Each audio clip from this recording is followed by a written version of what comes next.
Due to possible harmful extremist content, parental discretion is advised. Hello and welcome to the Censorship Sucks Roundtable Radio Show. The views and opinions expressed on the show are not necessarily those of the station, its affiliates, or advertisers. The use of the show is only allowed with the express written permission of the producer and the host. So, get ready for 2 hours of the Censorship Sucks Roundtable Radio Show starting right now. Hello, everyone, and welcome to the Censorship Sucks Roundtable Radio Show, Wednesday night edition for March 25th, 2026. And oh boy, do we have a good show for you tonight. With me on the microphone, we've got Bullhorn Barry. How you doing, Barry? Doing good, man. Glad to be here and ready to roll. Yeah, and we are a nation at war, man. We're approaching. You and I have been having these conversations every week about, hey, it's going to take Trump 4 weeks. He asked us for 4 weeks and our patience in Iran. And, for everything that's at stake, I was all for it. Let's give him 4 weeks. We're about 25 days now into his 4 weeks. And I don't know. Are you seeing any end in sight? What's your take on all this, Barry? Well, I mean, if you listen to Trump, it's basically over. We've, gotten rid of all of their, people, right, that could be flowing into the positions of power. They're bad people. And he could take out their power plant at any moment and they wouldn't be able to do anything about it. We're flying around, he said, all over Tehran. And I mean, he's saying that the fake news is reporting things falsely and that it's basically won. So I don't know. We'll see.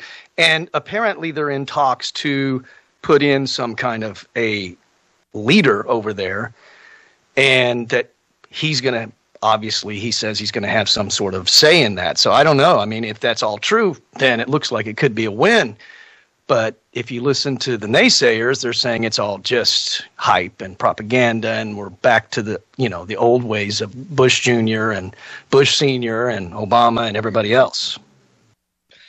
Yeah, we're in this new paradigm now where if we can just go in, bomb the crap out of people, take out their leaderships and leave, and, it all turns out well, then we've reinvented warfare in the modern era. But if we're still there another month from now and he's then asking us for 6 more months, if this drags out into the midterms, I think it'll be devastating. And I mean devastating for everybody, for our country, for their country, for the world, for the Republicans in the midterms. It'll be absolutely horrible, So I hope this thing wraps up very, very soon. I can't imagine what the price of gas is going to be if we're still in there in 6 months from now.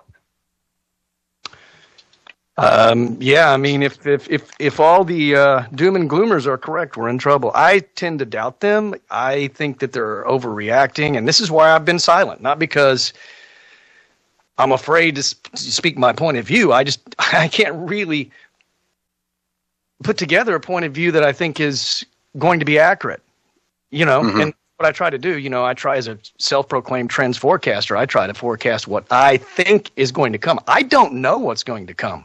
I have no idea, no clue right now. And that's kind of what we were talking about on some of the other shows. We're kind of in a time of uncertainty and the unknown. But hey, when that happens, I just keep the faith until proven otherwise. Yeah, I'm trying to keep the faith here.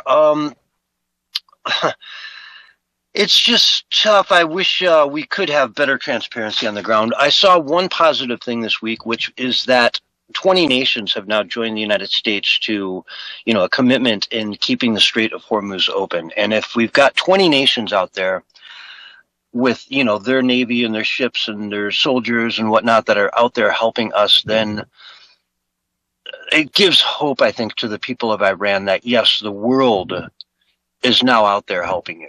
It's not just America. It's Europe. It's the world, is out there. We've got your back. Japan's there. China wouldn't be there, but probably Australia, maybe. I don't know. They've got their own problems down there. Mm. But, the second thing we were talking about that needs to happen is some sort of a rise of the people on the ground there. They need to make some progress. I need to see something along those lines where they are rising up and making strides to accomplish, a military coup where the people are in charge. And I am not hearing much about that, but I don't know if I would be if it was happening, times a million. It could be happening in their face all day long, and I might not hear about it over here because, we just kind of get Western media, which doesn't really have that information, Mm-hmm. And well, people do have to report it. Yeah, I mean, it's like I said, it's. I don't know what's really going on. I really don't, and I don't want to pretend like I do, which I think a lot of people are doing. I think a lot of people are pretending like they know exactly what's going on, and they have some sort of inside scoop, And sometimes you just got to say, man, I don't know, and there's nothing wrong with that. But I've got a clip from OAN that I think is kind of interesting that gives a different spin on what we've been hearing, especially it's kind of the antithesis of the doom and gloom. And it's sort of like what you were talking about, how people are sort of garnering support finally. But it's not just, sort of our allies, Western allies, but a lot of the nations in the Middle East as well. So I can play that clip if you want real quick, and we can kind of dissect it and go from there. Go for it. Play clip 47. The two general sides to the Iran war debate. One side is against it because, understandably, they're suffering from Bush-Cheney Iraq the Endless War PTSD. That's the Tucker Carlsons and the Joe Kents of the world. The other side is supportive of war in Iran because, to oversimplify it, this time is different. But how? We've heard that one before. This time is different is one of the worst arguments you can make in any debate. It truly is. But allow me to make the case. This picture is the single most powerful piece of evidence that this time really is different. There are other factors I've laid out before, like the fact that Trump is not a daddy-pleasing Bush, nor is he a money-hoarding Cheney bureaucrat. And we know Trump is willing to just walk away from the entire thing, unlike any president before him. But no. Let's zero in on this picture and why it is so astounding. This is a picture of a summit held yesterday in Riyadh, Saudi Arabia. The men in this picture are the foreign ministers of every consequential Arab Gulf nation state that defines the Middle East. Saudi Arabia, Qatar, the UAE, Turkey, Pakistan, Jordan, Bahrain, Egypt, Kuwait, Lebanon, Syria, the list goes on. Never in the history of the entire world have these tribal nations ever agreed upon anything or not wanted to kill each other.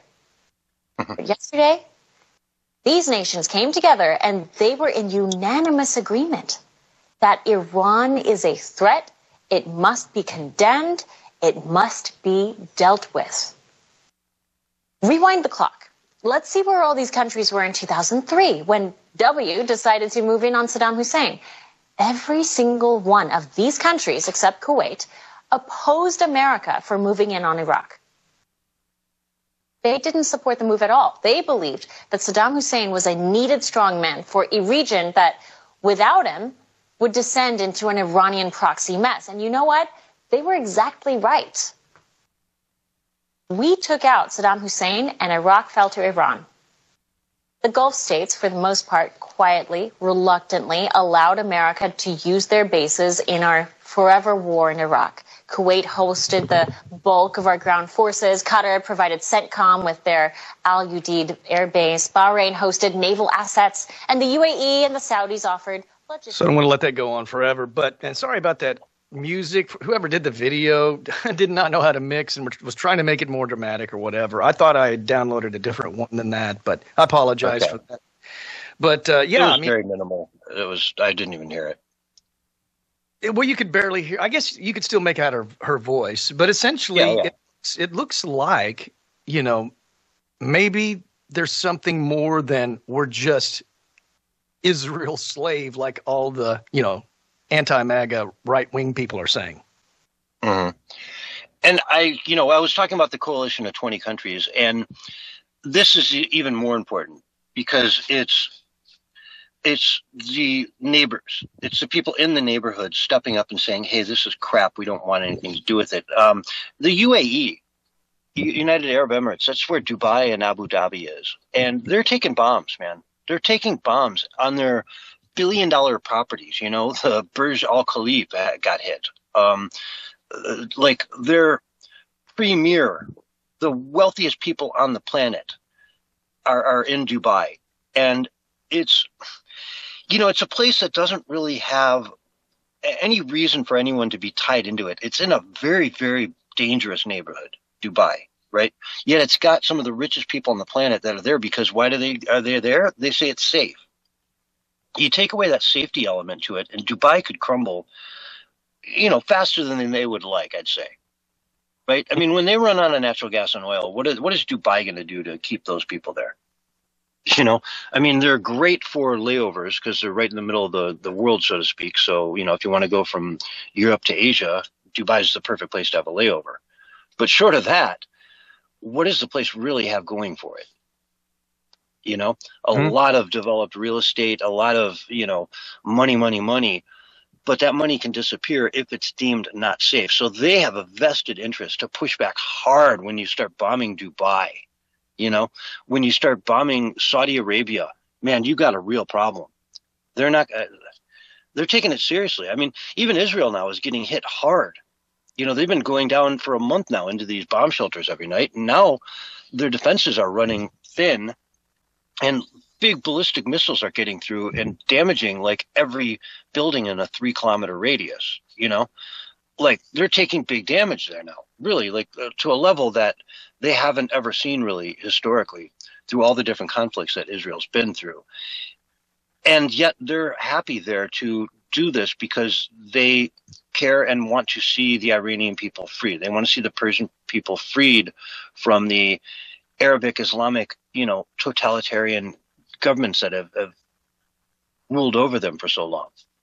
And it's right on the cusp, man. It's right on the cusp. It's close. It could happen. And so here we are at a crossroads where, you know, we don't want to, we're hearing reports now that they're sending another so many thousand, you know, army troops over to the Middle East for what? For operations to help secure all this stuff.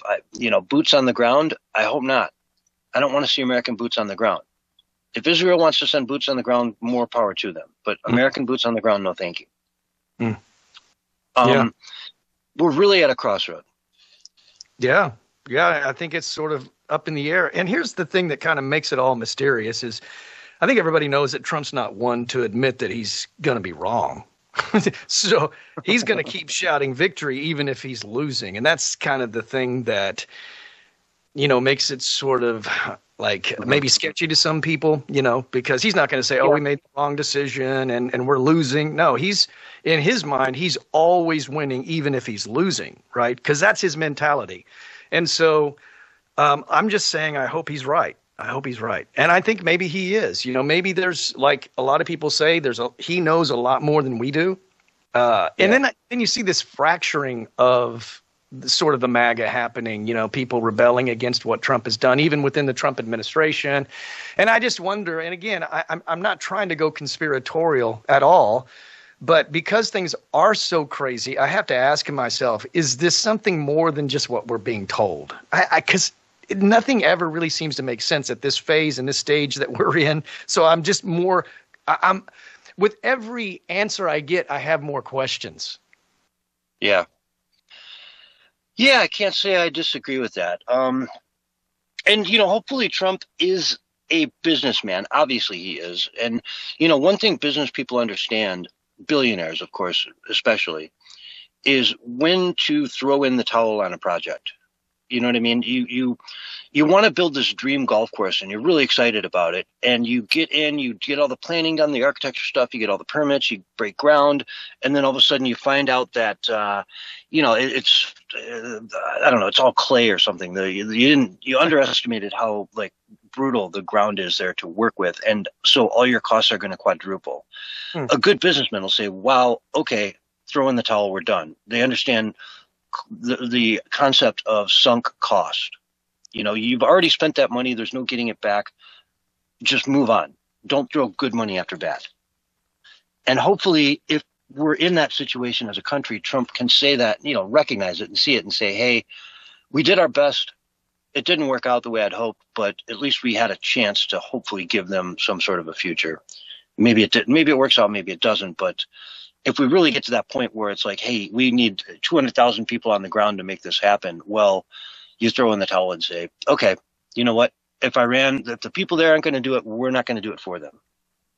So I think we're going to find out sooner than later. There's no way, in my opinion, that Trump is going to allow this to continue on. Now, let's say that we kind of have lost. You know, it was more of a loss than a win. He'll declare it a win and just end it. You know what I'm saying?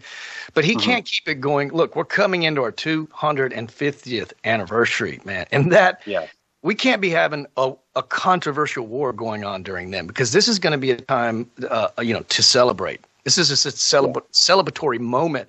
And so he's going to want even Democrats hopefully trying to get on board. So he's not going to – this thing is not going to keep going on. The question is, after it's over, even if it's declared a victory, will it have been a victory? That's the big question. I'm hoping and praying that it is, because nobody wants to see people dying on any side.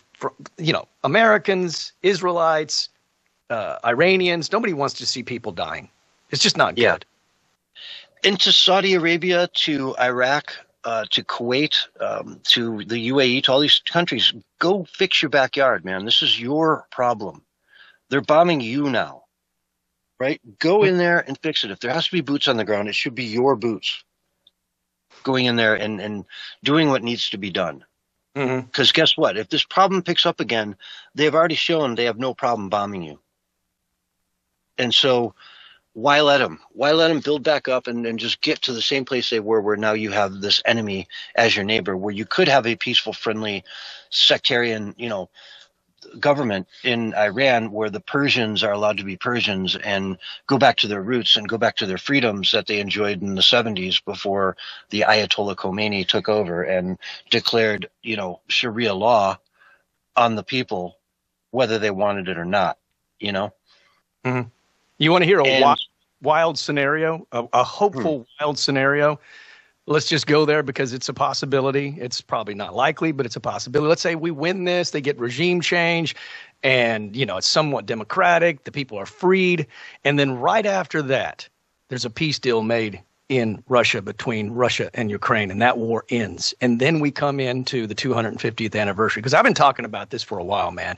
I'm a self-proclaimed trends forecaster, and I got to forecast things. And I'm telling you, Trump is going to make big moves before that happens, because he needs victories under his belt so we can truly celebrate, man. And the fireworks are going to be insane, dude. I mean, we're going to have if there are victories coming before the 4th, it is going to be unlike anything we've experienced. I guarantee it's going to be completely over the top, because you know how Trump likes to do things.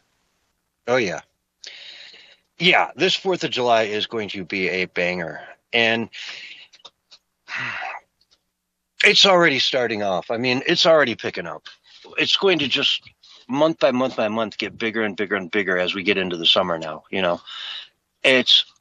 I'm so excited for it. I really am. July 4th this year is going to be the biggest celebration the world's ever seen. And like you say, yeah, it's imperative that he gets these successes under his belt before we dive into that period, because we don't want to have that hanging over us. We don't want to be in a war going into that, Not that, that sounds trivial that, hey, we should plan the freedom of Iran around a party that we want to throw on the 4th of July. But it's kind of true. It just kind of is what it is. Well, he's probably speculating that, he can get the job done before then, if any of this speculation that we're talking about is true. I mean, you know what I'm saying? I don't think it's that controlled. And Cuba as well, man. Cuba as well. If Cuba is free on the 4th of July, I think even they will be setting off fireworks to celebrate the 4th of July in Havana, because they'll just say, thank you, man. Thank you. We are finally free. After 70 some years with Che Guevara. Anyone wearing a Che Guevara t-shirt, if you have one in your closet, you should be ashamed of yourself. You have no idea what a monster that guy was.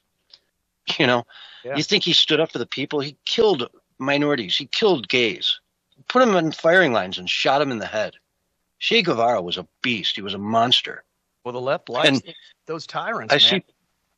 You got to admit that they do. They gravitate towards the the terrorists and the bad guys all the time. I don't understand it. It's mind-boggling. Yeah, we just saw this little group of people go celebrate spring break down in Cuba. You know, Ilhan Omar's daughter, what's his name? Hussein Chink's nephew. Mm-hmm. That total nut job, that loser.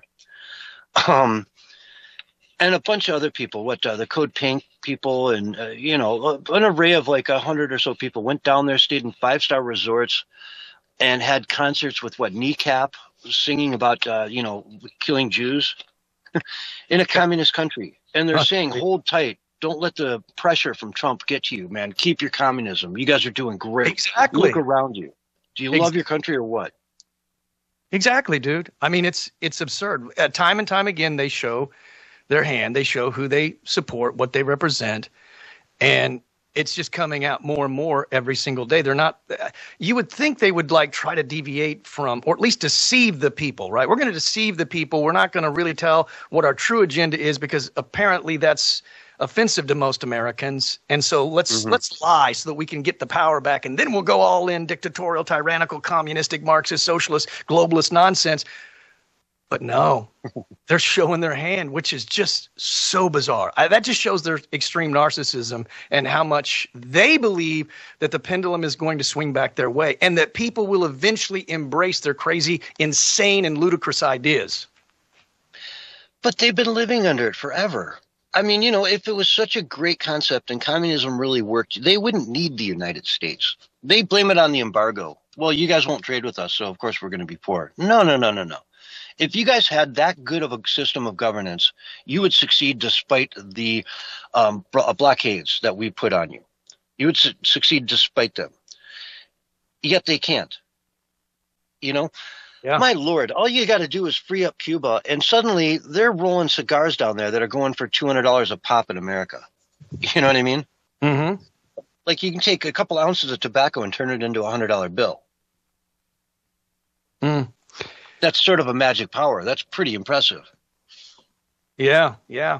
Well, I was trying to – there's more examples of the left here in America, like just showing that they're completely insane. And we probably need to play this maybe after one of the breaks. But I don't know if you saw this or not, but the Chicago mayor, Johnson, he literally said that incarceration is racist, immoral, and unholy, and that we are beyond that, and we have to stop that. There's better solutions. So apparently he wants violent criminals just running amok, but which is already happening pretty much in a lot of the leftist hellscapes anyway.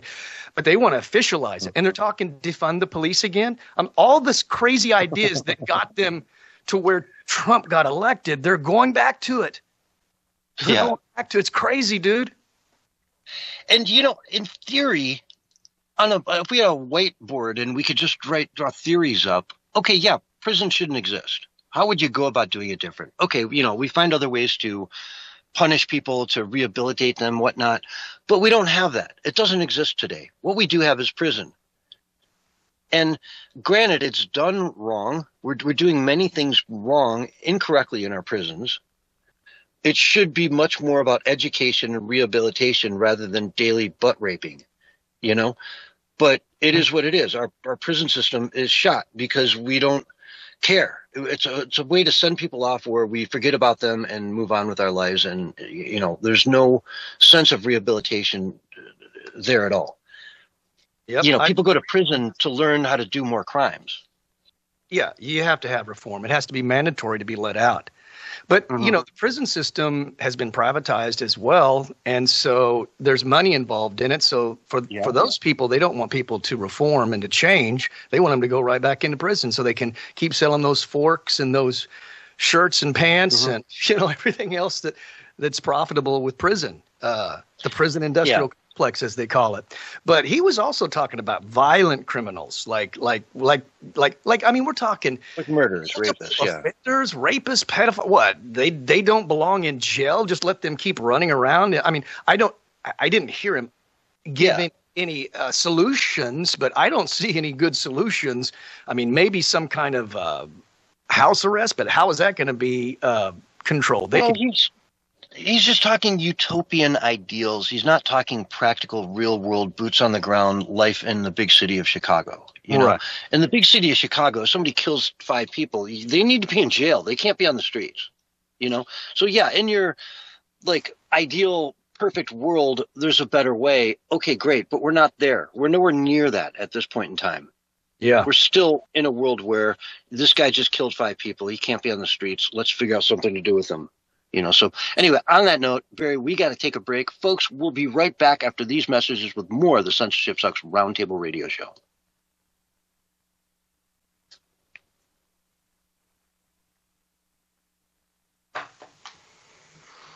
Mm-hmm.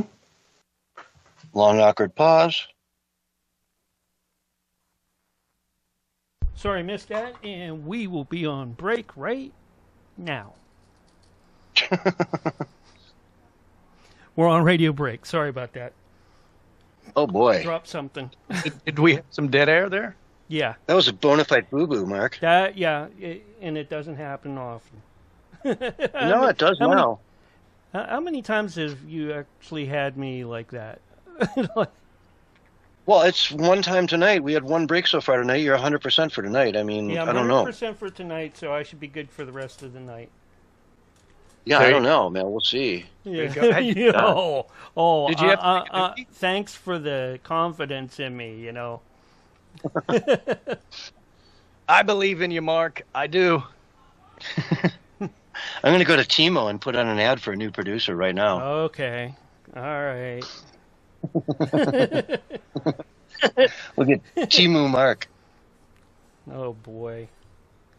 Drake and Gus is what I'll end up with. Oh, no, not those guys. You'll get too much squelch from the CB with them. Brought you a spoon. Thank you. I think what the left's philosophy is that they believe like love will fix everything. We just have to love more. Yeah. Imagine no possessions. Yeah. Exactly. It's that John Lennon song that most everybody kind of hates now, at least ever since the Shamdemic.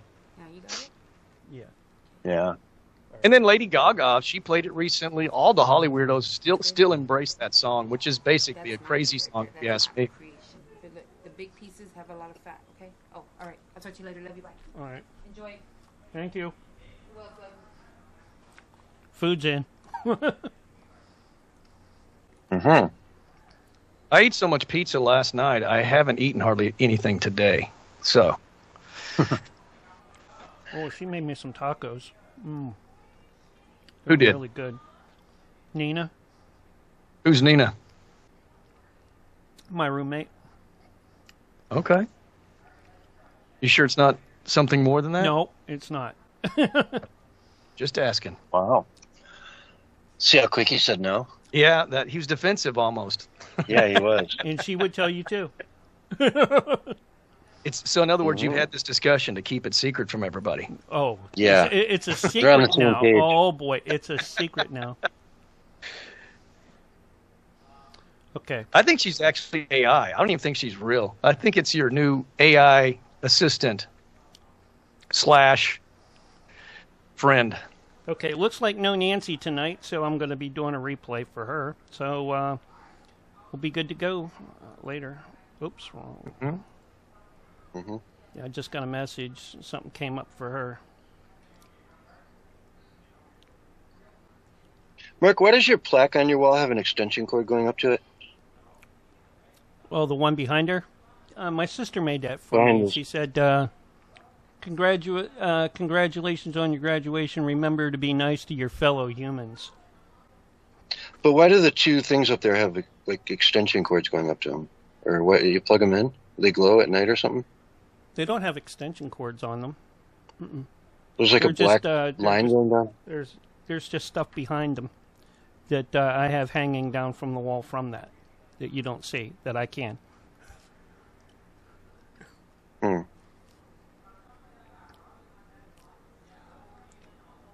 It looks like that plaque has to plug in. No, it don't. None of them do. Mm-hmm.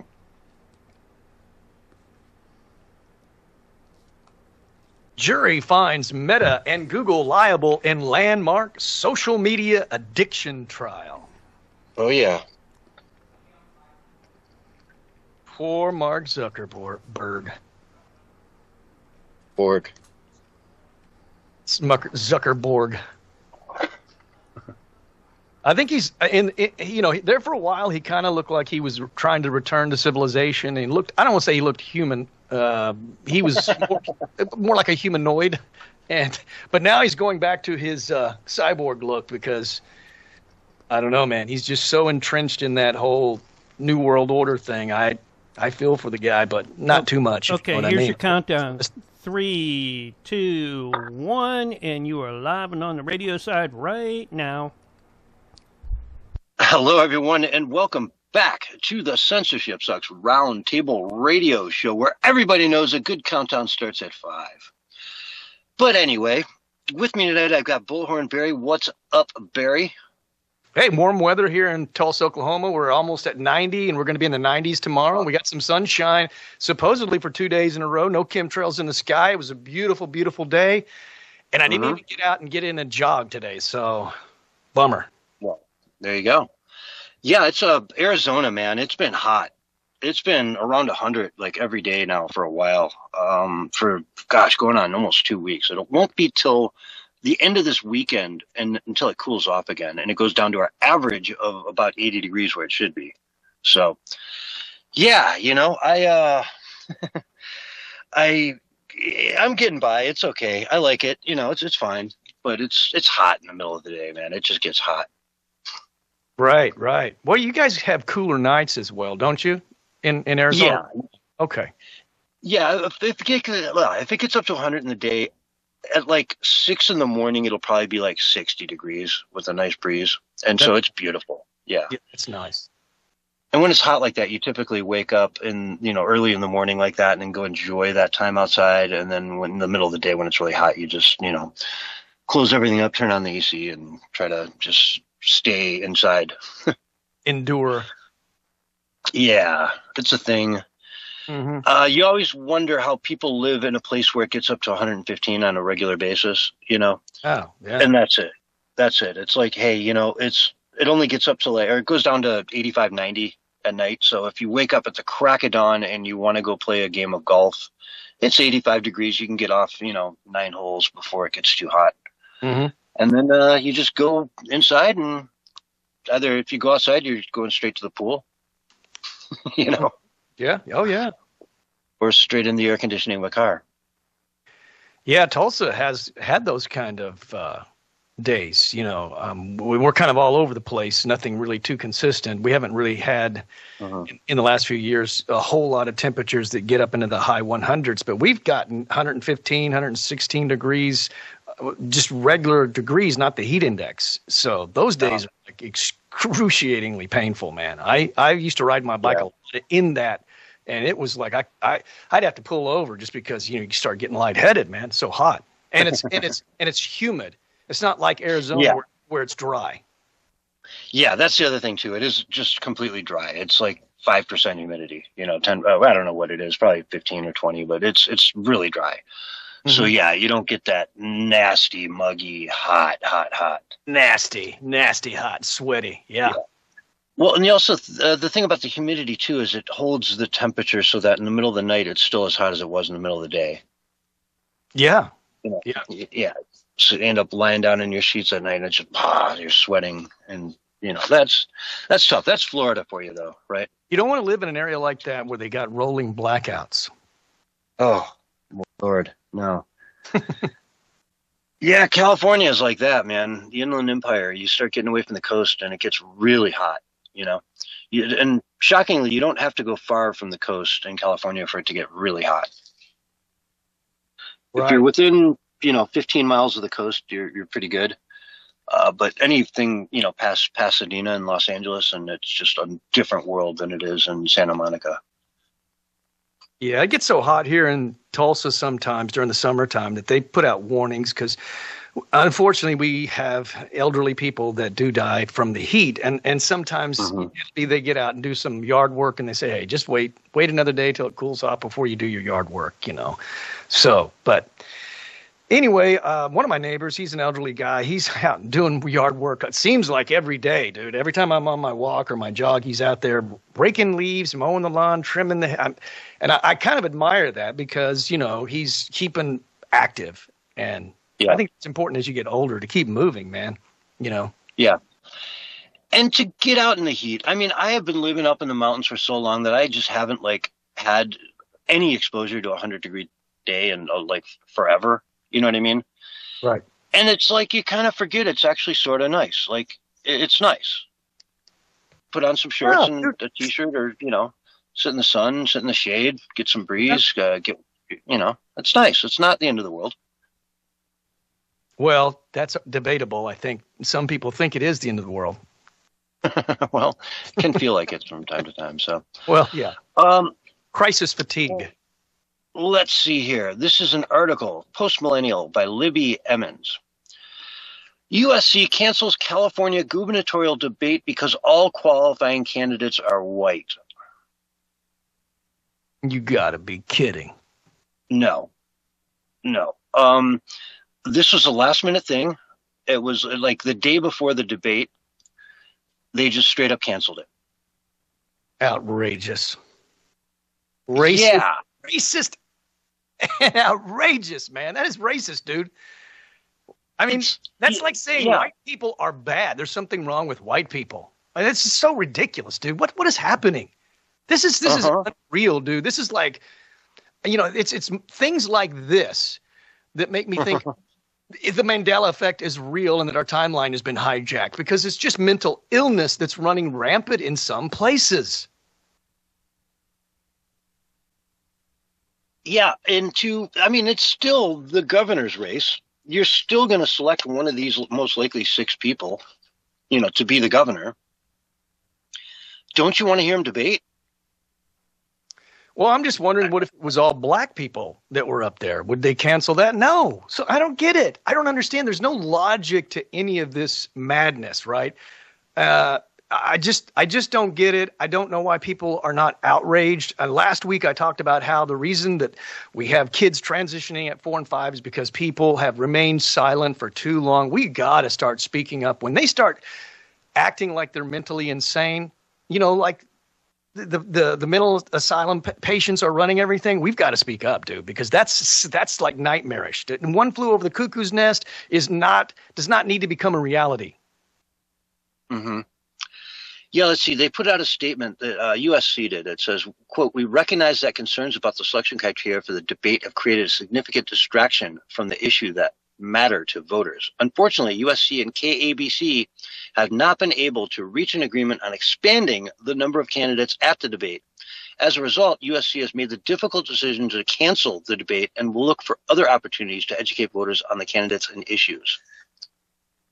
Okay, so apparently they wanted, you know, let's get instead of 6, let's put 10 people up there so we can have some sprinkling of minorities. Okay, I guess that sort of answers my question. But what's the justification? I mean, I don't understand. What's wrong with people that want to run? And what's wrong? I don't understand. Like if somebody doesn't want to run, are we going to make them run because we need to be diverse? Where's the logic? Help me make sense of it. Steve Hilton, a Republican who's been leading the polling, said of the cancellation, quote, "What a pathetic humiliation. USC receives over $1 billion in federal funding, and I have written to the Education Secretary, Linda McMahon, calling for an immediate suspension of all federal payments to USC pending full investigation of this free speech shambles. Whoever's responsible at USC should be fired." It's ridiculous. Okay, you've got an election. It's coming up. You're going to pick a new governor. These are the 6 people that are running first in the polls, that are leading the polls, 1 through 6. Let them debate. You got Hilton, Riverside County Sheriff Chad Bianco. That doesn't sound like, you know, it's not Miller. Then you've got Eric Swalwell, Katie Porter, Dyer. None of these demanded access to the debate stage after more than a single-digit percentage in the polls. So, you know, you've got some interesting people out there. I don't understand why you can't just let them debate, and who cares what race they are? It shouldn't even be on anyone's radar what race these people are. They're just the people running for governor. They're who the people are, saying they're going to vote for in the polling. So let them debate. Well, here's my question, and I know the answer is yes to it. Was this election so far run in a way that was fair and just, legal and lawful? And if the answer to that is yes, which of course it most likely is, then they're against fairness and justice. That's what they're saying we don't like. And that's what I've tried to explain to people with DEI and wokeness. It's not justice inequality. It's equity and injustice. That's what they're promoting. They're not promoting justice. They're promoting injustice. And I think people need to read into this a little bit more than because people just kind of get caught up in it does seem unfair. Well, unfair how? Everything was done fairly and justly, but they're being fed lies. And because people have they no longer have critical thinking anymore, most people, right? They don't know how to critically think. They hear something and then they have a knee-jerk reaction. Yeah. And I'll tell you, there's a lot of things coming down the pike that California is probably not going to like. Right now, the Supreme Court is hearing a case that will decide whether or not you can count ballots after Election Day. Now, it is Election Day, not election week, not election month, not election year, not election decade. It's Election Day. I strongly feel that we should know who won when everyone goes to bed. There should be a cutoff at midnight in your local area where the counting stops and you declare a winner. And if you need another week to start, digging through empty boxes and garbage cans to find ballots for your guy, you're cheating.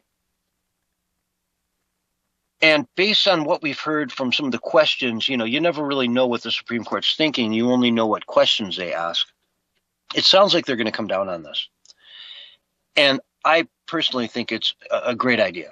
83% of people in a recent poll believe that ballots should be received by Election Day. And of those, 57% strongly agree that they should be received by that day. There's a partisan agreement as well. 93% of Republicans, 83% of independents, and 74% of Democrats agree ballots should be received by Election Day. And that's the thing, they mail these things out months ahead of time. You get your ballot a good 2 months ahead of time. And if you just sit on it and you come home and eat dinner every night and it's sitting there on the table and you don't fill it out and you don't fill it out and you don't fill it out, and then you wait till the very last minute on Election Day at 4 o'clock and then fill it out and throw it in the post office, it shouldn't count. You had 2 months to get it in. Get it in. If you know it doesn't count if it comes in after Election Day, then you're going to do it early. That's how simple it is. So, I don't know. I think that's just it. I watched what happened in 2020 on election night, and Donald Trump was winning in all the swing states. He was winning everywhere. It was a landslide. It was done. It was in the bag. They stopped counting. They sent everyone home. It was over. And then all of a sudden I wake up the next morning and he'd lost all those states. Because in the middle of the night when they had allegedly stopped counting, they didn't stop counting. And in fact, they counted a whole lot more. And they found nothing but Biden votes in giant batches of Biden votes, Biden votes, Biden votes. And we all saw those charts where, you know, it was slowly going up. Donald Trump was in the lead, in the lead, in the lead. You know, it looked like any chart should. But then all of a sudden at 4 a.m, Biden gets a spike in like 5 different states where his vote tally goes up dramatically to the point where he's in the lead in all those places simultaneously at 4 a.m. Who did that? Who made the call to say, shut it down, let's go to plan B. Let's go to our emergency plan B because Trump's going to win this. We can't let that happen. Somebody made that call. And I want to know who, and I want that person on trial. I want that person to go to jail because there's a person behind it. There's no way that was just random. Yeah. And we keep hearing from Trump that we've got everything and we've got him. The election was stolen and we're going to get these people. I'm ready for it, man. It's very important that we have arrest indictments and convictions if there are guilty parties involved, man. And I won't say too much about this situation other than this. If the Democrats win the presidency in 2028, you might as well just get used to more shenanigans and more corruption, because all the red flags are being raised right now by the way the Democrats are acting.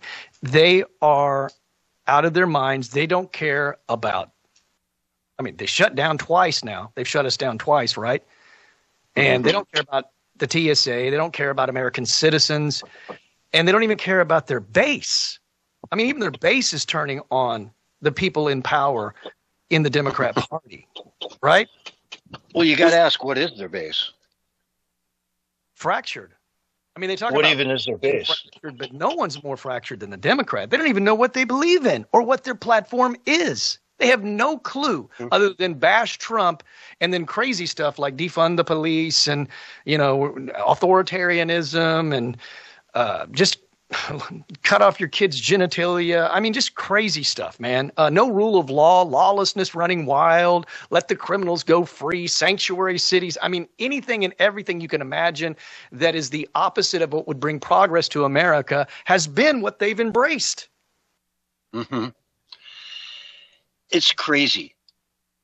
They just came out with a clip the other day that's gone viral. Was it Cotton? No, one of the Democrats saying basically our base is the illegals. That's who we're here to fight for. They understand that they need that open border for people to come in to vote for them. They understand that they can't win with the American people, that they need to import people who they can put on the dole, they can pay them, bribe them money, and they will vote for them. Mm-hmm. It's gotten to the point where it's just obvious. That's the plan. It's been the plan the whole time. And you can't convince me otherwise because it's just in your face obvious. They're doing it in England. They're doing it in Germany. They're doing it in France, Spain, all over Europe. And it's just in spite of their citizens. It's their citizens be damned. We just had this young lady from Loyola University in Chicago, Rogers Park. She got shot the other night by an illegal who shouldn't have been there. He was, let free on the streets multiple times and just killed this, lovely young lady, a freshman in college. And they're blaming everything but him. Well, she was in the wrong place at the wrong time. Yeah. It reminds me of that firewoman who said, well, if you're caught in a fire and I can't lift you because I'm a woman, you shouldn't have been in a fire.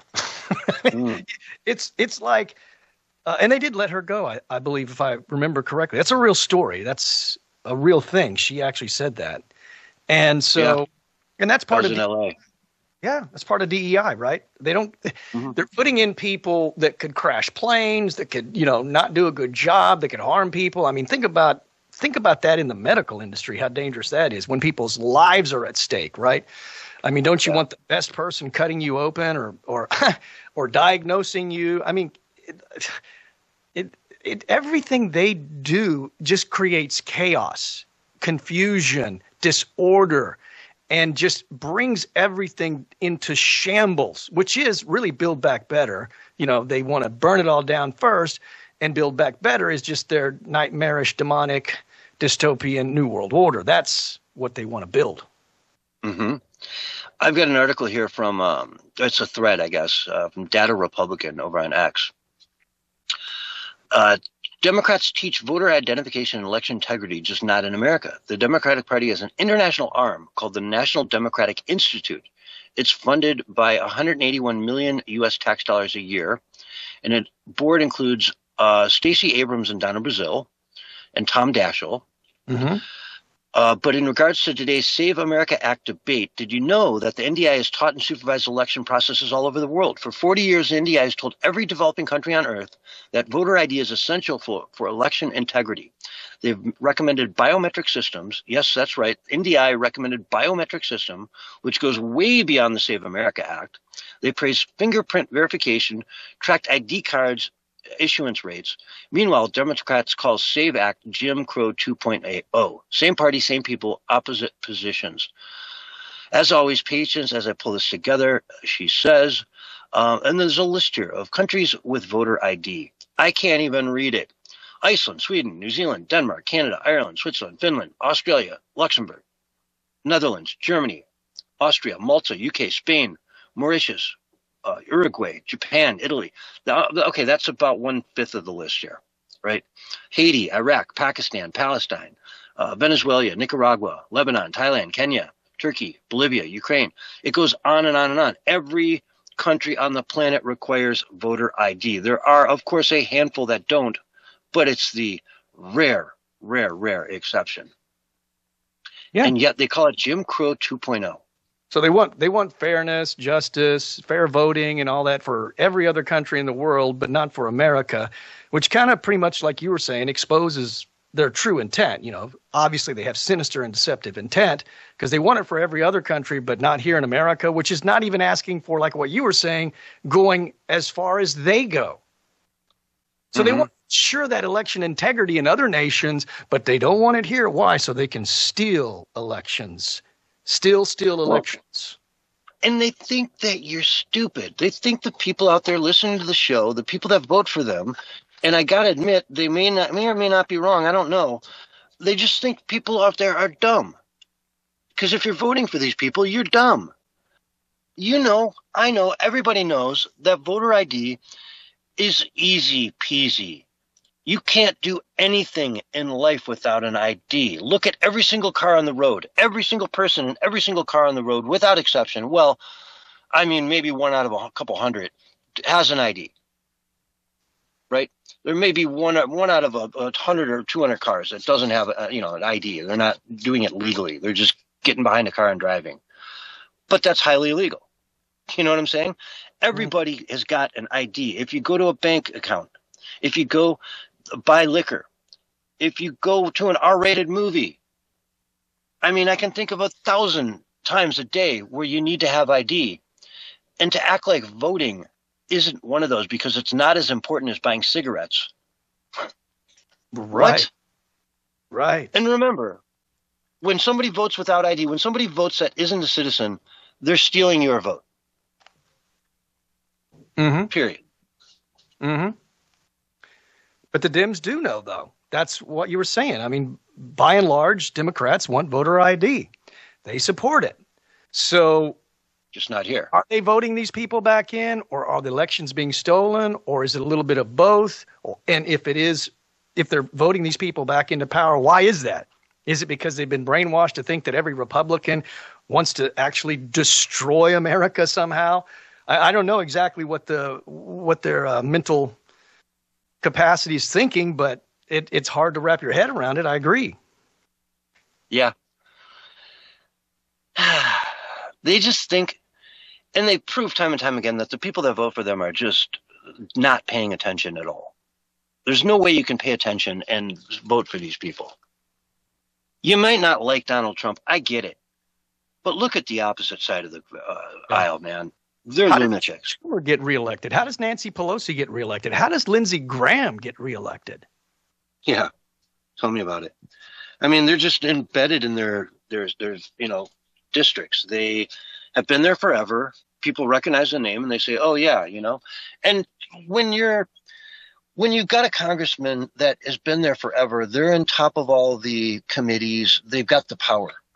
And so if you put in somebody who's new, who doesn't have that power, your seat does, take some damage because they're not going to be able to allocate the same types of dollars back to your district that the veteran could have. Because they don't sit at the top of the Ways and Means Committee. They're going to be down at the bottom fighting from, to get anything, scraps. So, people, they vote for what's comfortable, right? How many times has a dead person won an election? I think it's happened a few times. Yeah, where they die, but everyone's like, oh, well, whatever. I'll just vote for, or what was that Eddie Murphy movie where he, The Distinguished Gentleman, I think it is. He's just had the name, Jay Johnson. Vote for Jay Johnson. I'm your guy. When, he won in a landslide. You must vote for Jay Johnson. I'm the guy. Right. It's frustrating, man. I think people are waking up. They got to be waking up, man. That's the only good thing. The very fact that they're showing their hand and not trying to deceive the people, which I think would be a much better strategy if I was the Democrat leadership. I would try to deceive the public and get the power back and then go corrupt. But no, they're just saying we're corrupt, we love it, and you'll learn to love it because we're tyrants and authoritarians. Deal with it. Yeah. Welcome your overlords. Welcome them into the party because we are coming for you. We are socialist Democrats. That's right. Socialist Democrats. That's right. Socialism coming to you, and you get to vote it in. That's where the Democrat part comes in. You vote them in once, and you get them forever. That's right. Well, hey, all the globalists that are all democratic liberals or whatever you want to call them, they say in the future we won't need to vote because AI will decide. Well, who's programming the AIs? Obviously, it's liberals because everything that's coming out of AI is very liberal based, dude. It's all liberal based establishment talking points. And on that note, folks, we've got to go to break. This is the Censorship Sucks Roundtable Radio Show. We'll be right back after this. All right, we're on radio break. Good deal. Hey, I've got another clip if you want, dude. We can play the Owen Schroyer clip where he talks about how Trump's the worst president ever. We can sort of talk about the fracturing of some of the right and how it's going to just basically the outer limits of lunacy. Is there any music in it? No. I actually copied this one myself, so I know. Okay. Yeah, I just pulled that last clip together right before the show. That's so because I just learned about it, and then I downloaded a different one, thinking that it wouldn't have that music in there, but I didn't get a chance to check it. So that's why. Otherwise, I mean, if I had a little bit of time, or if we'd done it maybe in the second hour, I played an unverified clip. Wow. And you just admitted to that. Oh, man, dude. Oh, no. Say it was unverified. It was one of the top clips.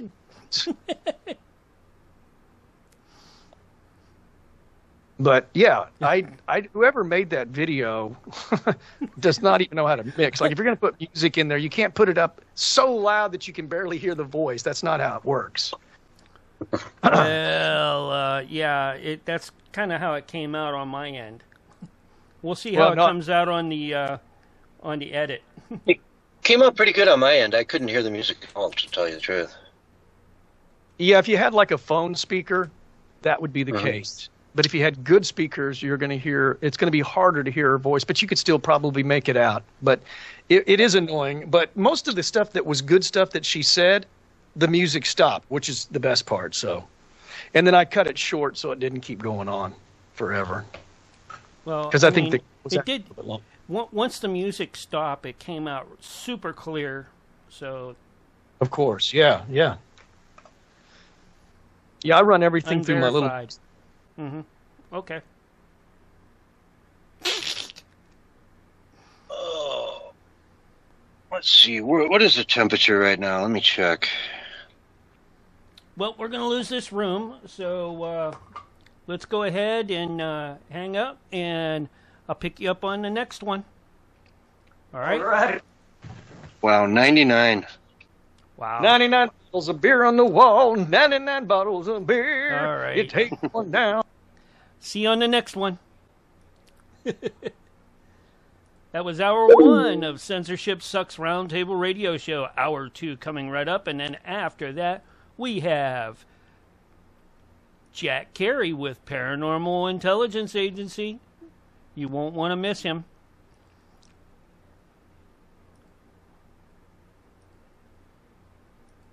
Let's get these guys up and rolling.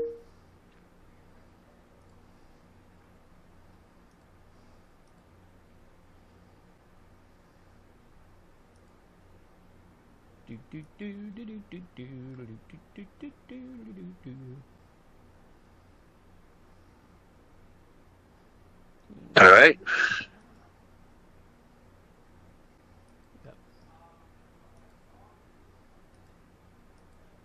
There we go. Yep. Well, you know, it says it feels like 93, which I don't know where they pull that number out of their butt. Yeah. All right, I got this the clip queued up, so we're ready to roll with that. It sounds really clean. You wanna hear the mix on it, Mark? It's pretty much set the same thing as my mic is, so you should be all right. You check it. Okay, well, I'll play it. Here you go. Yeah, I mean, I don't even we want need to to say play all it your hurts so percentage on much. that. Honestly, it hurts so much. Okay, sounds good. My job is political play-by-play. It's clear. Got it. I just reset it, so it's good to go, man. And it's like a minute long, so we're good.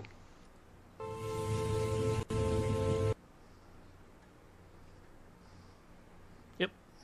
I'm going to get that clip ready for next show with Rex Jones talking about Nick Fuentes taking over InfoWars, because that is crazy, dude. That is absolutely insane. I can't even imagine. Now, again, that's Alex's son saying that. It's not Alex saying that, but I mean, you know, they do. Yeah, he would know. No, if you have dinner with the guy every night, you'd know a thing or two about him. It's just shocking to me. I just, I don't know, man.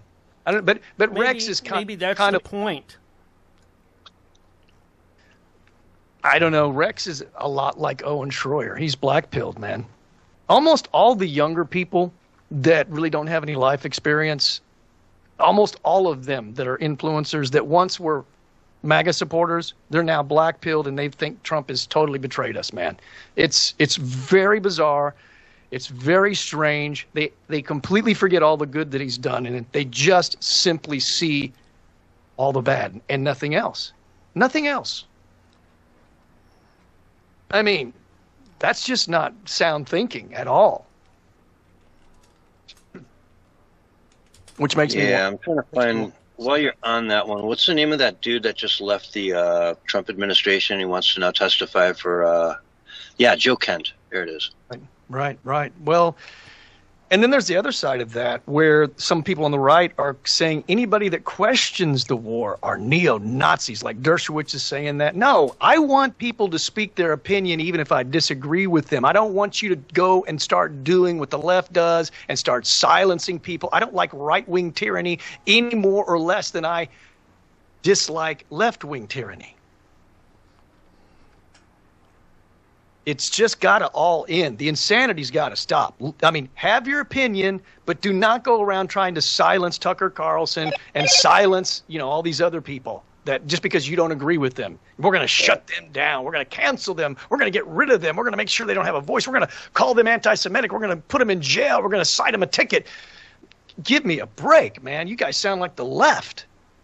So it's like that. There's like this double-sided thing. I don't agree with Kent. I mean, I don't think that Trump is doing Israel's bidding. I think that there's more to it than that. I think it's a little more nuanced than that. We'll find out for sure, I'm sure, before this whole thing is said and done.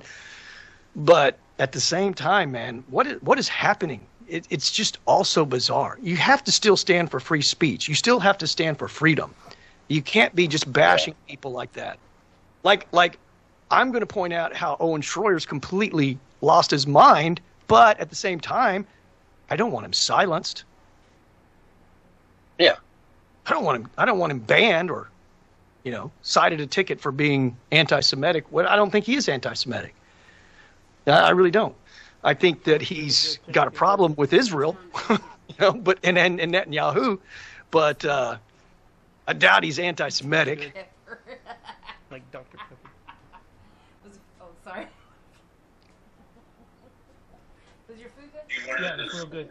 Be Thank off you. the record, and if you say, hey, this ain't off the record, then you can go off the record. Okay.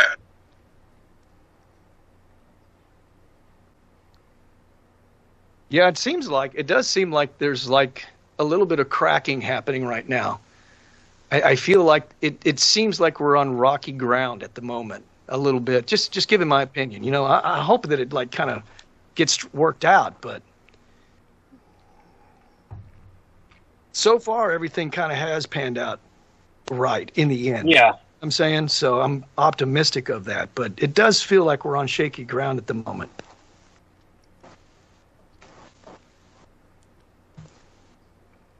And of course, you've got, this huge machine of social media, right? The internet, where everyone has a voice now. Everybody can have a voice. You got thousands and thousands of opinions where you used to have 3 or 4 opinions coming out of, the 3 networks back in the day.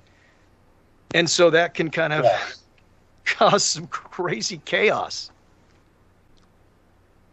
Which is, I guess, why we don't like people like Candace doing the stunts that they do, but that's been around forever. I mean, she's basically like National Enquirer. That's when I think of Candace, I think of not even the National Enquirer, more like the Sun. Remember the Sun? Every front page was the president has met with the first gray alien.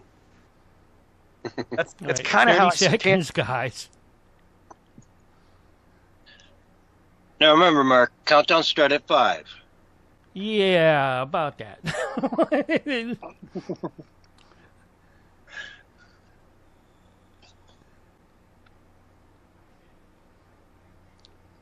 You really want me to start at 5? 4, 3, 2, 1, and you're live and on the radio side right now.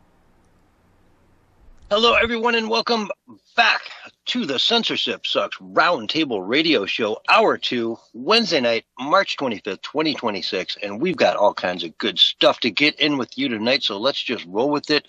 Bullhorn Barry, you have some breaking news for us that could potentially dictate the future of InfoWars and therefore the world. Yeah, I don't have that clip. It's a different clip. I have the well, Owen. We can build into it though. I mean, we have news that's leading up to that. Is what I'm saying here. So yeah, I know you have one clip of Owen. So let's go ahead and dive into that one, and then we'll talk about how that leads into potentially the future of news in America. Sure. They so much. Honestly, it hurts so much. But my job is political play-by-play. I think this is the most corrupt president we've ever seen. I think this is the most corrupt administration and the most corrupt president we've ever seen. And I can't believe it. It hurts me so much. And I wonder how much of it too. It's like, was it always going to be this way? Or after he saw how corrupt Biden was, he just said, oh, well, if Biden's that corrupt, screw it. I'll just be that corrupt. If I can't drain the swamp, then I'll just become the swamp king. It is so bad, man. It's just, it's.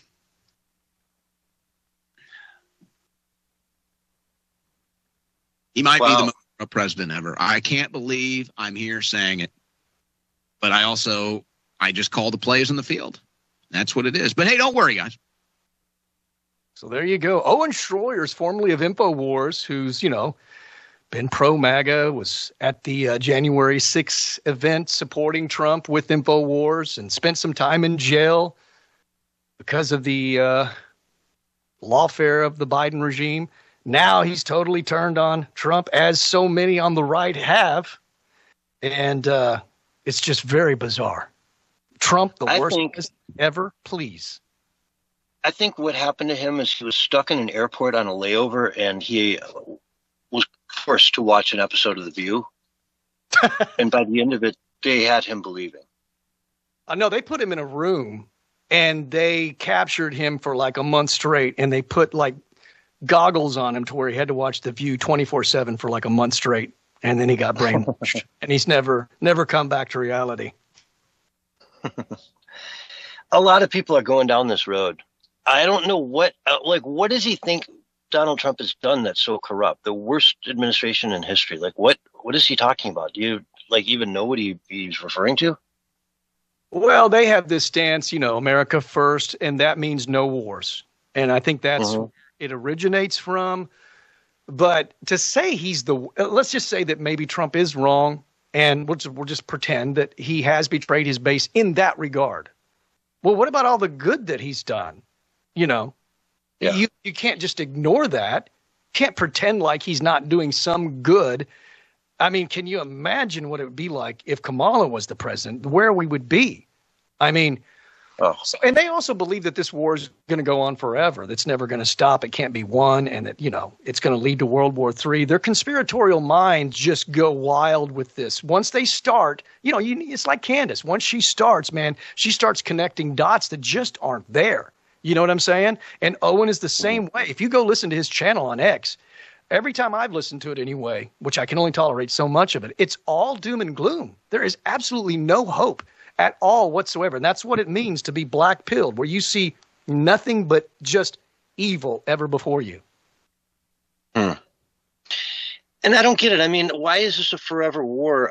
To me, it looks like, from everything I've seen, that the absolute vast majority of the people in Iran want nothing to do with the IRGC, with this Islamic regime that's ruled over them for 50 years. They want nothing to do with it. They want out. And they love their country. They love their people. They love their land. They love everything about it, but they just hate this dictatorial religious, government that's been forcing them to live under their laws, right? So to get them out of that system, that to me is phenomenal. They just have to go take the brass ring now. They've got to go take that ring themselves. We can't do it for them. And it's going to be hard. It's going to be ugly, but it's right there. All they got to do is reach out for it and grab it. It's right there. So to call this a forever war, I don't know, man. I don't think it's going to be a forever war, because if they don't take that ring themselves, then we're not going to stick around forever to just bomb them and bomb them and bomb them until they end up hating us more than them. They say, wow, at least, they didn't kill everybody. Mm-hmm. Well, Venezuela seems to have turned out better with the capture of Maduro so far. I mean, from what I can tell anyway. Yeah, he's got the president there, and the people running the place are scared of Trump. They understand that they can have the carrot or the stick, and they chose the carrot. I think Cuba is about to do the same thing, and they're going to choose the carrot. Although these people, these nut jobs that went down there on behalf of Americans to try to convince them that communism is better, they only hurt the cause, right? Hassan Piker, losers like him and the Code Pink nut jobs are hurting the people of Cuba so much more than they could ever imagine. So much more. More and more people will have to die now because we've just encouraged the government to hang in there just a little bit harder. And if you just got to kill another couple thousand people, well, maybe it's worth it, because Hassan Piker went down there and told them that, hey, America loves you guys. We want communism in there. We hate this stuff. And I'll tell you what, there are a lot of people. I have a poll up here that is showing that a lot of people in America, young people, are actually into communism, right? Two-thirds of young Americans now support socialism.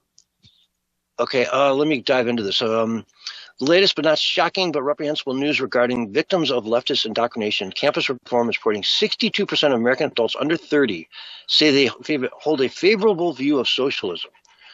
Throughout history, like communism, socialism has oppressed many and has not worked.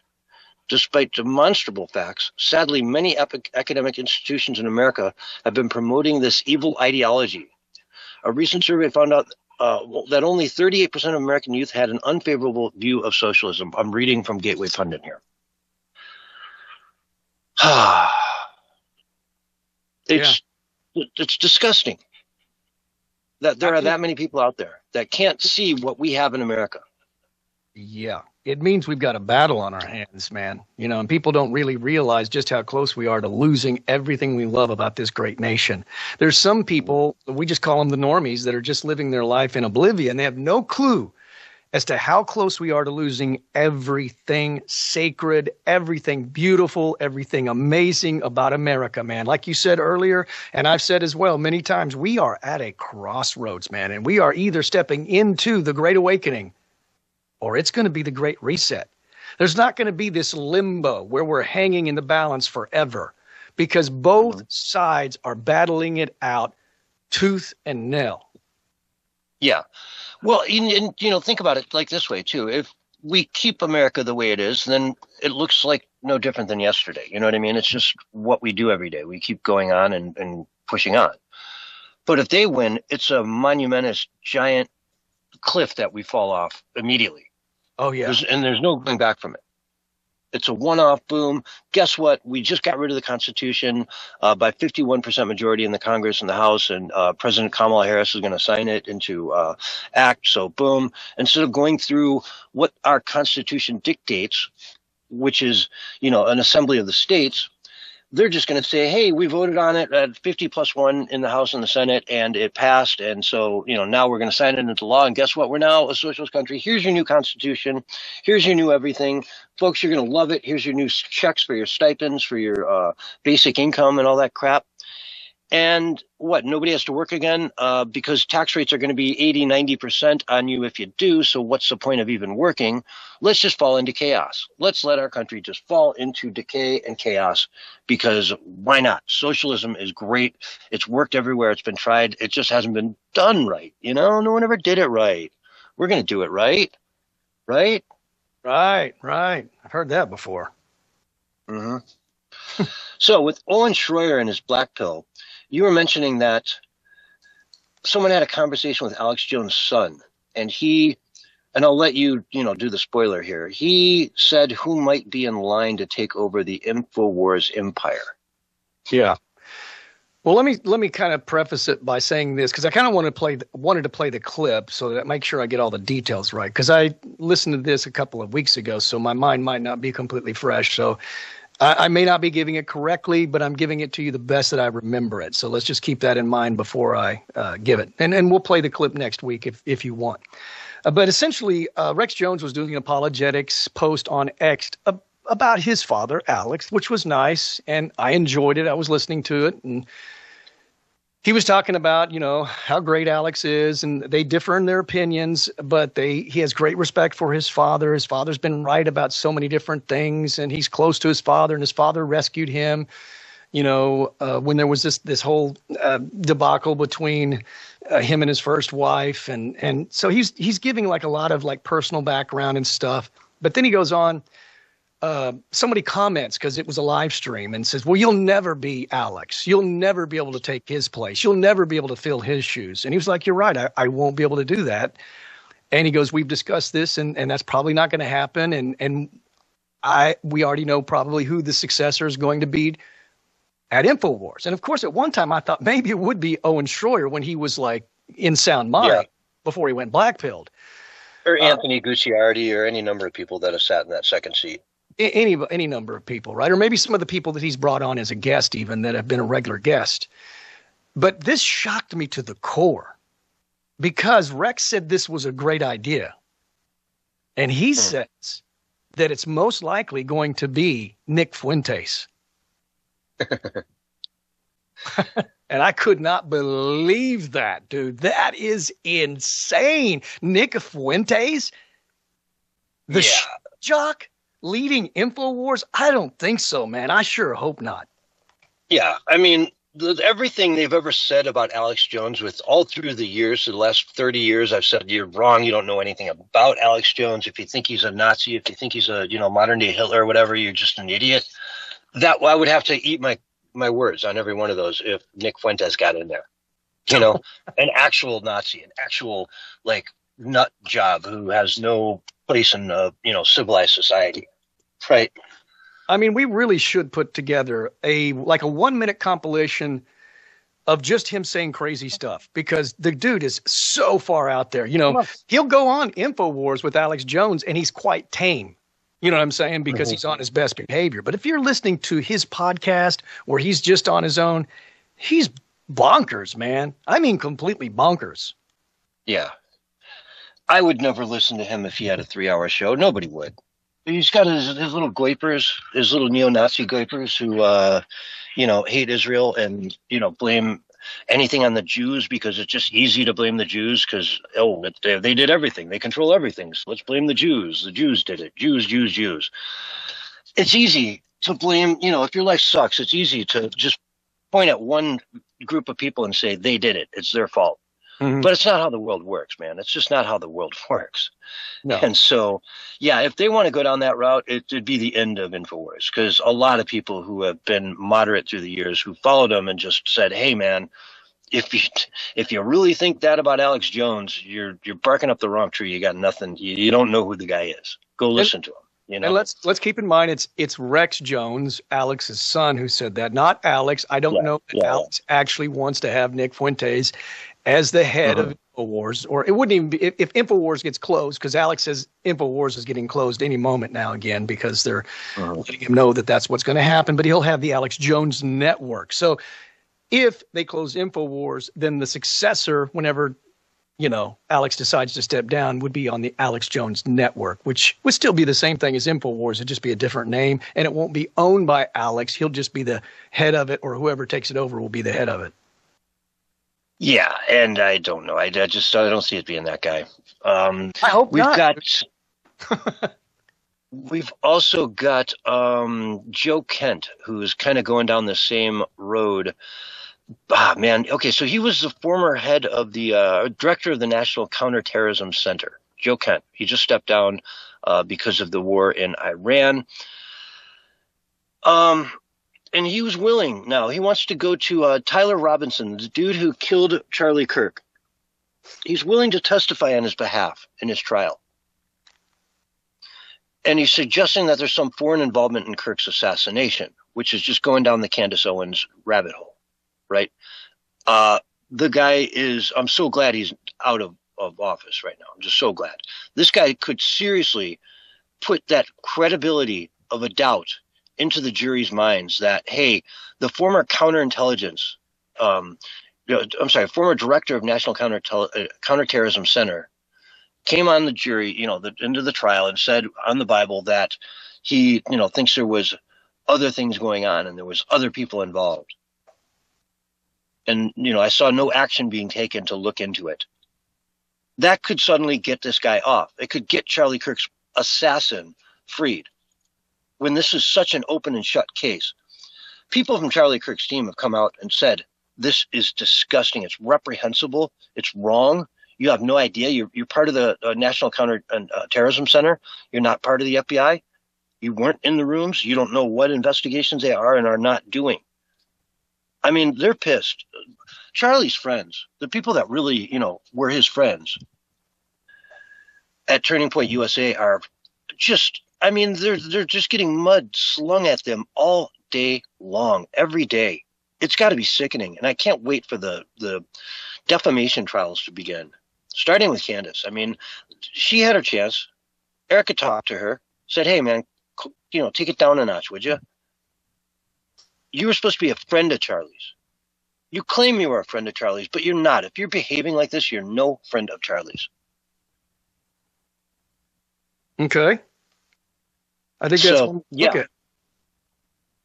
I don't know. It gets me pissed off when it gets into what happened to Charlie, because it was so straightforward.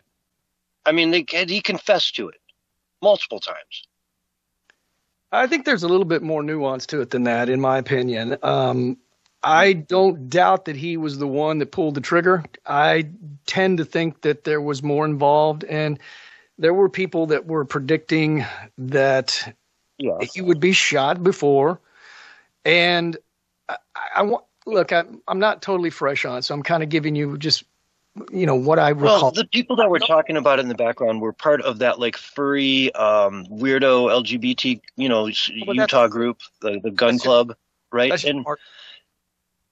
Yeah, he probably had some help from them. He probably had some internal, things going on to help him get the gun, to get the briefings, to get the, where to go, how to shoot him. He probably didn't act alone.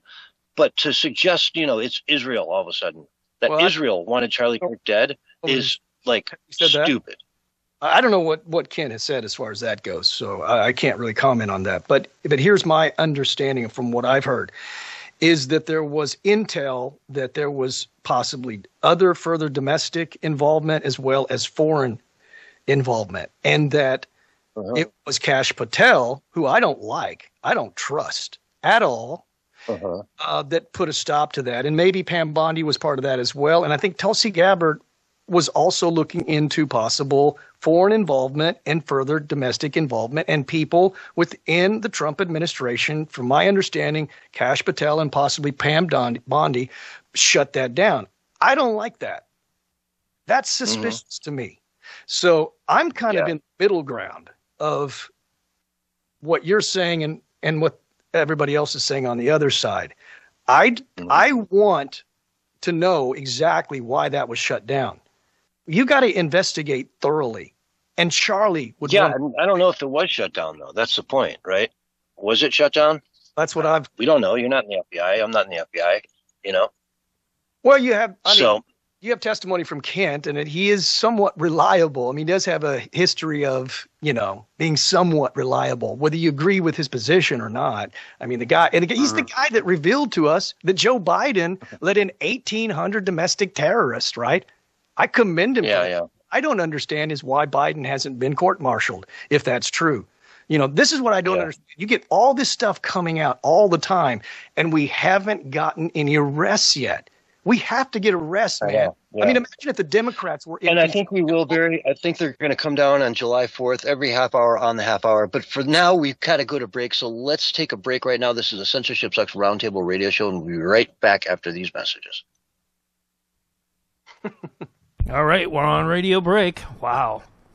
Good radio. And for any of you wondering out there, we take our break at 4:25 Mountain Standard Time, and it's exactly 4:25 and 23 seconds. I wasn't cutting Barry off from what he was saying. I would never do that, but we do have to take our breaks at specific times.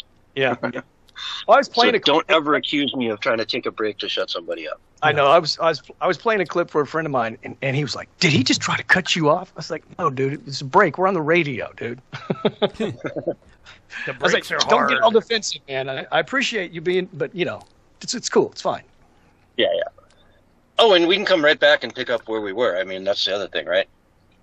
I mean, yeah, you and I can have massive civil discourse, man. You know what I'm saying? It's unlike most people, dude. Yeah. I'm not even saying you're wrong and I'm right. I'm just saying I got some questions still, man. That's all I'm saying. Well, you're wrong. I'm right. I'm saying it. All right. Well, you're wrong and I'm right. Hey, he's taking the host privilege, all right? There you go, You don't have to say it. Everyone knows it. Yeah. Well, no, dude, it proves that we're not, pre-scripting stuff. You know what I mean? I think that's, important. Yeah. And Barry. And nobody. Barry, and we're not pre-scripting anything. Yeah. You're missing the bullhorn tonight. Well, I can break it out, man. At the end, you're late on the draw. All right. Earlier, there would have been some really good times for it to be brought right out. I'm like, you were pretty fired up. I'm not saying it won't happen again. I won't because I know you. I know you've been more fired up than me tonight. John has. He's been passionate tonight, man. I like to see that, dude. I like to see him get passionate. I really do. Uh-huh. I think that's what's missing, passion. People don't have any more passion anymore. Just imagine. Can you imagine living life without passion and just walking around like a normie zombie, just like, and then having the crazy, horrible 9-to-5 job, going home tired and weak and eating processed foods and, and waking up and hating the morning. I mean, come on, man. You got to have some passion and some fire. Oh, yeah. It's like the life of and at least the left has that. It's like demonic fire. It's like demonic evil, but at least they have some passion. But you can tell it's paid passion. Oh, yeah. Okay. Oh, yeah. Yeah. You can tell that they have a separate agenda or agendas to add to that, where we're just here raw. Well, if the doom and gloomers are correct, we're totally screwed, man, because there's no more good in the world if that's the case. Yeah. If Trump is the worst president ever, we're in trouble because there's. Well, I don't know. Maybe the UFO documents will come out and Avilo is right, and they'll find someone to pick us the good people up and take us someplace nice. But anyways. But I don't go for the no love probe things. Mm-hmm. Yeah. Yep.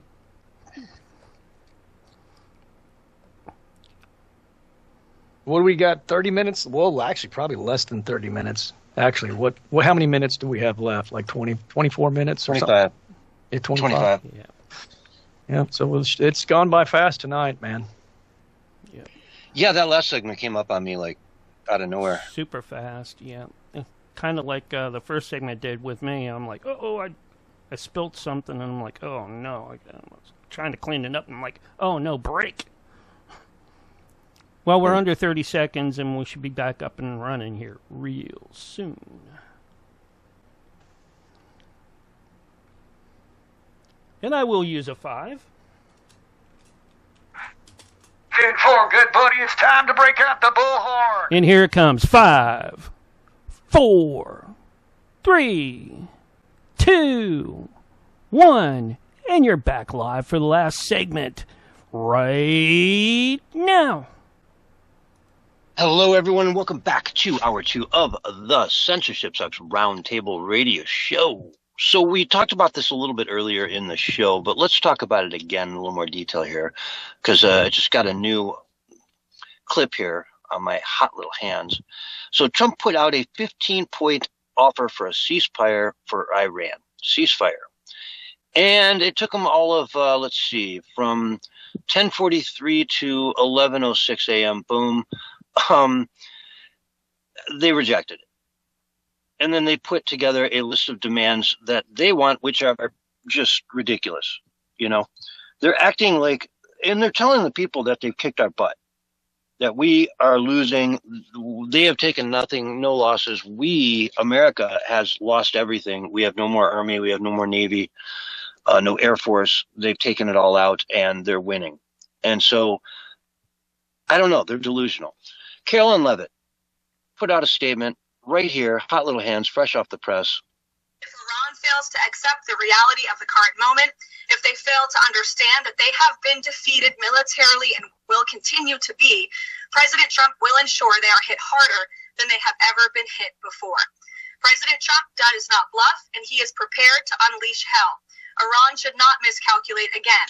Their last miscalculation cost them their senior leadership, their Navy, their Air Force, and their air defense system. Any violence beyond this point will be because the Iranian regime refused to understand they have already been defeated and refused to come to a deal. Wow. Not beating around the bush there, huh? I would say not. She's hitting not, man, straight up. You've already lost, everything. And you want to go for more?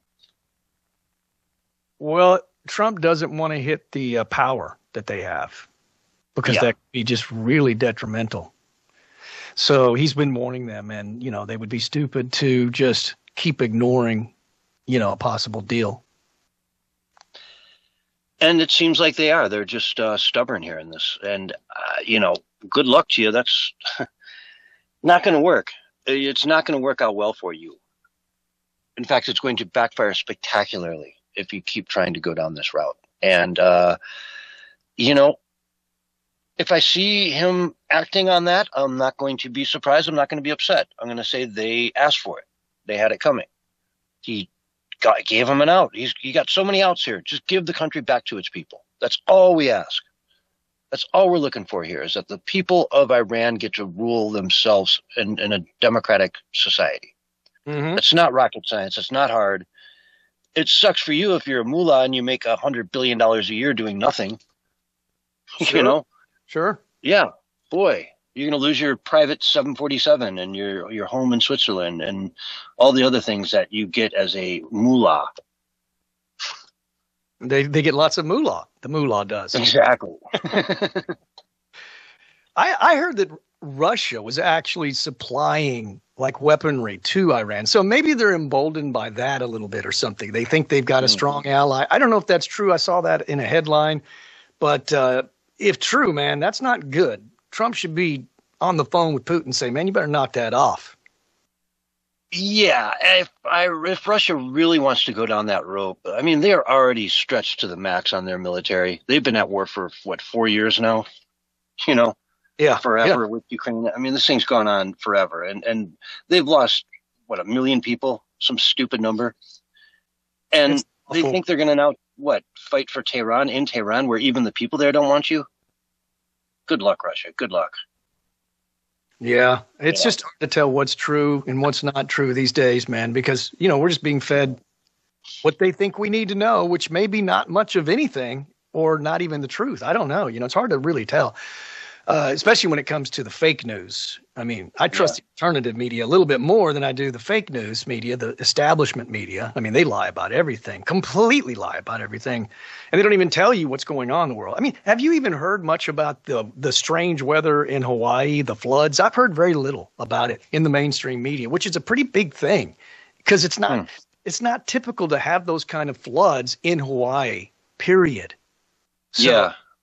I haven't. I've only heard that, like, I don't know, some celebrity had to leave his home. Is about the only thing I've read about that. Yeah. Maumoa or some dude. I mean, houses are collapsing into the water because of the water causing, the buildings, the houses that are, on higher ground, they're falling into the water, man. It's just awful, dude. It's really bad, and I just heard nothing about it. And Hawaii is a very interesting place because it's got like one of the rainiest places on the planet and one of the driest places, not in the planet, but a very, and parts of Maui are very, very dry. Right. Whereas Kauai is one of the rainiest places on the planet, the summit of the mountain. So it's got places that can absorb all that water and other places that don't get it as much right next to each other. You know what I mean? They're 10 miles away in some cases. So it's interesting. It's just such a diverse, wild, beautiful place that, folks, if you've never been to Hawaii, do it. Just go. You don't need a passport. You don't need anything. Just hop on a plane. And, it's a wonderful, wonderful place to go.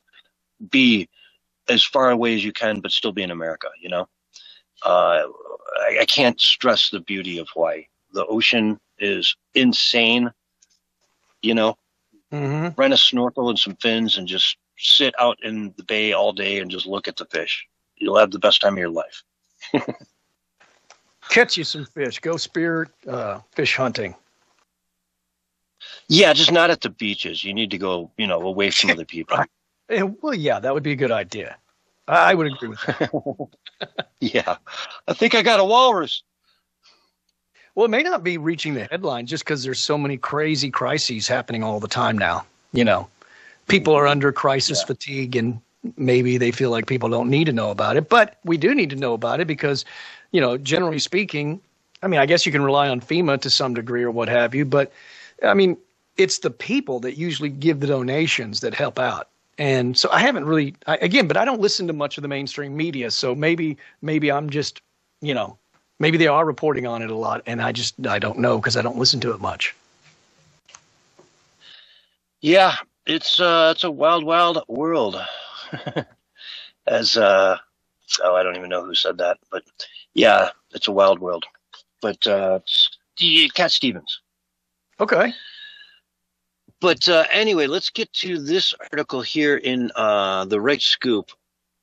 Despicable video: Muslim terrorist supporters in Philadelphia rally for U.S. military to come back in body bags. They're here on the streets of Philly in front of what looks like a statue of like Benjamin Franklin, right downtown. Okay. And they're saying how, until we have done everything in our power, we must fight the U.S. government. May a rocket bomb your family's home. We want our service members to come home in body bags. And they're out there saying this to a crowd of like 50 people in Philadelphia on the streets in the middle of the day. And how many shocking people gathered out? How many people are we talking? 50, 100, like what? About 50, That's 50. Around That's 50. them that I could see. Yeah, that's 50 too many. I mean, Yeah, not huge, but 50 too many. But again, brazen, just out there supporting things that are actual terrorisms. You know what I mean? You're openly supporting terrorism in America on the streets, and yet they claim Trump is a king and he's a dictator. And if he was, you wouldn't be saying this on the streets. Try doing this in Cuba. See how long he lasts. Mm-hmm. So I don't know. It's a crazy video. I wish I could play more of it for you guys, but it's just profanity laden. Well, it makes you but go check it out. It's paid. How much of that is paid, dude? Do you know what I'm saying? I mean, because what kind of person would want our troops to come back in body bags and would even have the gall to say that in public? Because that would, I mean, seriously, you're going to get seriously chastised by people verbally for saying something so horrible. You're a horrible, terrible person. Even if the war is just, you are still a terrible person for saying such a thing. Yeah, and I mean, you know, like you can't yell fire in a crowded theater. At what point does it become, you know, illegal to, I'm all for free speech, but at what point does that become illegal to stand in front of 50 people on a sidewalk and root for those types of things? You know? It's wild stuff. We're seeing it in the UK as well. You know, the Islamists there versus the Persians, say, you know, the Iranians versus the IRGC backers. They're much smaller in numbers, IRGC backers, but they're violent. And you can kind of see how they take control over there, you know? Because, yeah, they're the minority, but they're violent, man. They just get in your face and they want to take you out. You know, there's a hatred in their eyes that you just don't see from the average human. Yeah. And you can only get by being in some deranged cult like that, you know? It is a cult for sure. That's cult-like. Yeah. You know what I'm saying? I feel like Trump has missed a major opportunity with all of the insanity that comes from the left. Like, he should really have fireside chats where they have videos that play and show, you know, what's really happening. Because, you know, when the media spins something like that, if they even report on it, they'll somehow manage to say it's a beautiful, wonderful thing. You know what I'm saying? They'll paint it in a totally different way than it actually happened.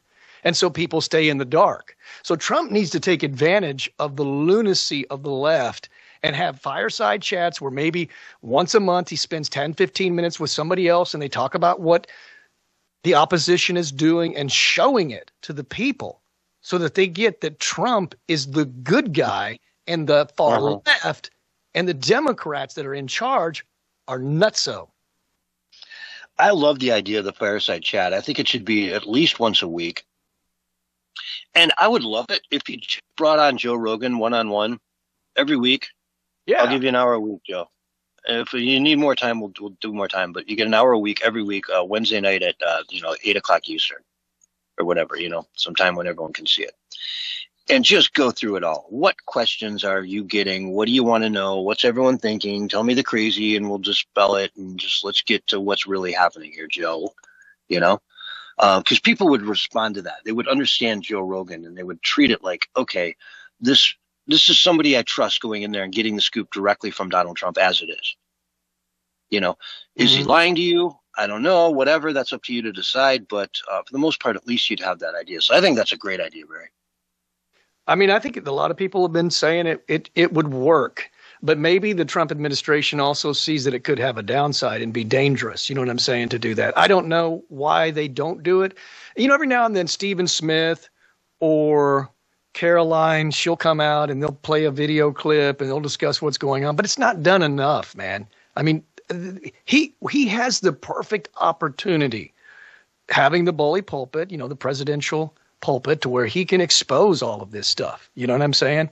And he doesn't even need the mainstream media to report on it because we've got X and we've got other avenues.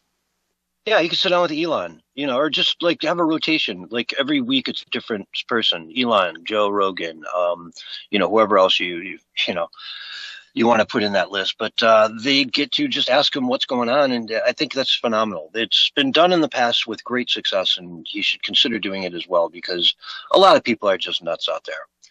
Or, you know, I mean, at least through the midterms. After the midterms, I doubt he cares. You know what I mean? Whatever. I'm done. I'm too busy for this. Yeah. But well, I guess it's up to us, right? Like the radio show here and people that are influencers on X and Truth Social and Minds.com and all the different avenues that we have where we can have free speech. It's speak now or forever hold your peace, man. I think Trump may have his hands full and is doing all that he can possibly do with all the sabotage that's coming from without and from within. So maybe that's why it's not happening, which is just like Trump has said from day one. Hey, man, you guys have to be involved. We have to really speak up. We have to really speak out, because once the Democrats were to ever take back over again, forget about free speech, forget about your voice being heard. It's over, man. They will not allow it, dude. We know that to be a fact just based on their behavior now and then what they did under the Biden regime. It will be Biden 2.0 and worse. Yeah. And just remember how bad that was, folks. They had, people from the White House calling up people at X, Twitter at the time, Facebook, right, as well. All these different social media sites saying, you take this down, you MF. Why isn't this down? I told you to take it down. You get this down. You delete that person from your platform and blackball them for life. Yep.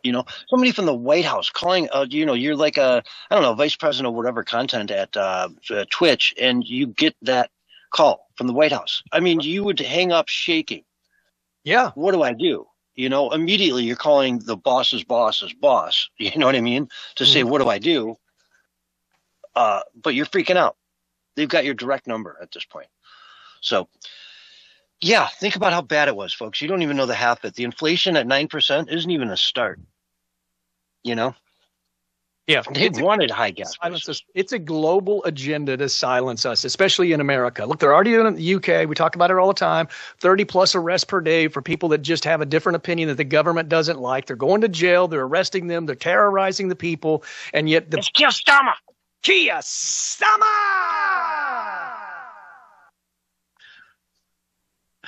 Yeah, the UK's off the hill, man. They're broken.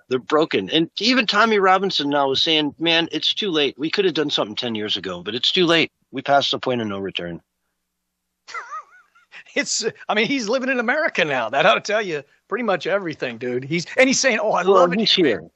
Huh? He's here. He doesn't live there. He's here now in the USA. He doesn't live here, though. He's not given up his citizenship. He's been very specific about that. But he's also been very specific that he can't believe how free he feels in the United States. Versus he's residing here for the time being. I'm not saying citizen, but he's like living currently. Yeah. This is where he's residing because he feels safer here, obviously. Yeah. And May 16th, he's got a massive rally coming up in the UK. So folks, get ready for that. Tune into that. Give them their eyeballs. Last time he did one of these, they had 100,000 people there, if not 200, and like another million watching it.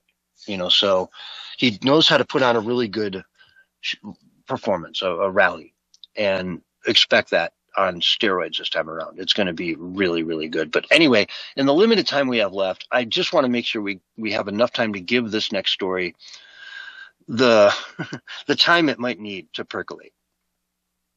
So I'm reading from Twitchy here. Mm-hmm. Quadruple amputee cornhole pro, quadruple amputee allegedly shoots victim and drives off in a Tesla with said victim in the car. They describe this story is crazy. It doesn't even feel like all these words in the sentences belong together. But according to Fox News, they do.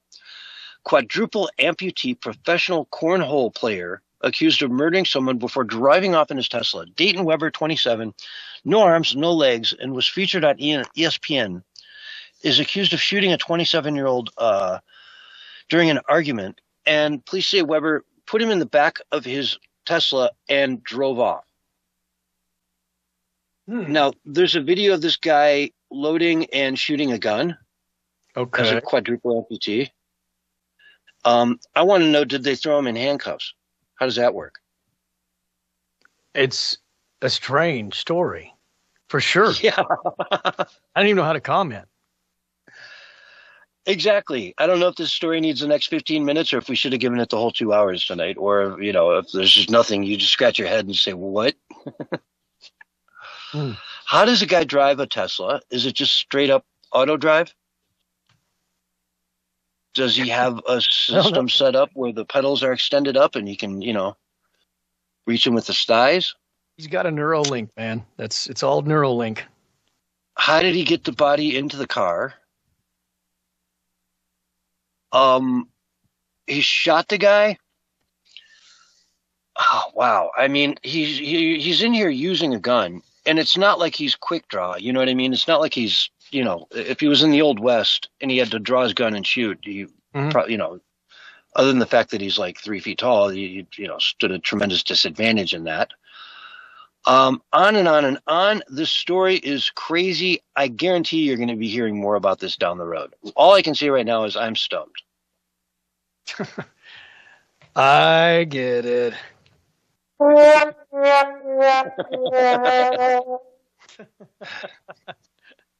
Is this a joke, man? Did this actually happen, or is this a censorship sucks made up story? I swear to God, folks, this is all over the news. It's not made up. It is real. It's all over the news. It's Israel. It happened in Israel. What? What? No, it didn't. Oh, it's real. I thought you said Israel. Never mind. No, it is real. It's real. Okay. I thought maybe you turned it didn't happen in Israel. I thought maybe you'd gone all Owen Schroyer on me. No. It's Willie's going to talk about it on Sunday night. I bet. I can only imagine. I'll have to tune in for that. That sounds, I don't know, mentally challenging, maybe. We've had Michael the Midget on the show. Now maybe we need Andy the Amputee. I'm sure there's going to be calls to cancel the Censorship Sucks radio show for Sunday. I just have a feeling. What wasn't Michael's brother an amputee too, or something like that? Part of the Cogene twins, or how did that go? He was a congealed twin, who was separated, but that's neither here nor there, Mark. No, this is a actual story. I don't see what city it took place in. The quick scan of this article, I don't think it mentions it. I'm sure if I dove further, but American Cornhole League he's part of. How is he a professional cornhole player? I'm afraid to say I don't even know what a cornhole player is. Oh, you don't know what cornhole is? I just don't. I'm sorry. It's the two wooden planks that are like 20 feet apart. It's like horseshoes, but you'd have a beanbag, and you try to get it in the hole. Okay. Yeah, I'm familiar with the game. Yeah. Okay. So he played that professionally. So he made a living playing cornhole. No arms and no legs. Well, you got to hand it to him. Never mind. That was wrong. I was going to say, you got to hand it to him for doing it, but that didn't come out right, so I apologize. No, that was a good, I like that. I like that. You were on point with that one. Even though you didn't mean to do it, I think I'm still supportive of it. We're out of control. It's amazing. Anyway, go ahead. Finish up, man. Go for it. Anyway, that's all I've really got on that one. I mean, I don't know what else we're going to add to that. What's up with that? Yeah. What? I don't know what more you can say. It doesn't make any sense. Maybe somebody will explain it to us at some point in time. Mm-hmm. On another note, in the final couple minutes we have, Gateway Pundit has, after years of litigation in which the Gateway Pundit founder and publisher Jim Hoft was lead plaintiff, Missouri v. Biden, the case experts said was the most important free speech case in recent history, has settled between the government and Hoft and other plaintiffs. The government admits that unrelenting pressure from certain government officials likely had the intended result of suppressing millions of protected free speech postings by American citizens. Mm-hmm. Wow. The government, quote, the government cannot take actions, formal or informal, directly or indirectly, to threaten social media companies without some form of punishment unless they remove, delete, suppress, or reduce content containing protected free speech.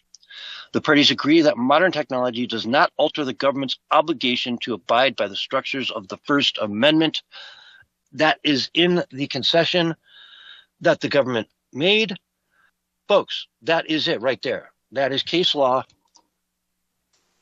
coming down saying that the government cannot take actions, formal, informal, directly or indirectly, to threaten social media companies with some form of punishment unless they remove, delete, suppress, or reduce content containing protected free speech. The government can't do it anymore. They did it openly for the Biden years.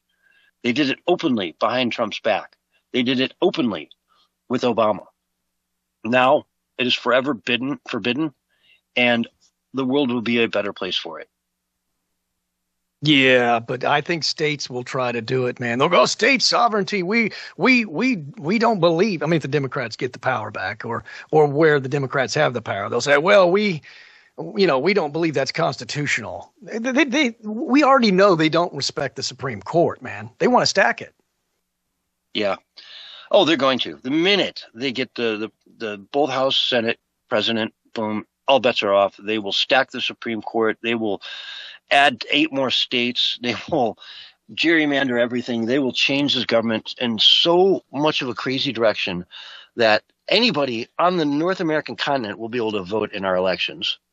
You know, they're going to mail ballots to Cuba and Venezuela and Honduras and let anybody in North America vote. Why not? Why not? What do they care? Folks, it'll be an ugly sight if they ever get full control of the government back. But on that note, we should probably wrap it up here. Barry, where can people find you online? Find me on X, Bullhorn Barry, and I just got a few things to say. Now's the time that we speak up. We've got to get out there. We got to come in at a crossroads. We cannot back down. We must speak up now or forever hold our peace. All right, folks, this has been the Censorship Sucks Roundtable Radio Show. We got to end it here. But stay tuned. There's much more coming from our producer, Mark, tonight. Otherwise, we will see you on Sunday night. Thank you for listening to the Censorship Sucks Roundtable Radio Show. If you missed any of tonight's show, you can find it and others in our archives. Thanks again, and you can catch us next week for another brand new show.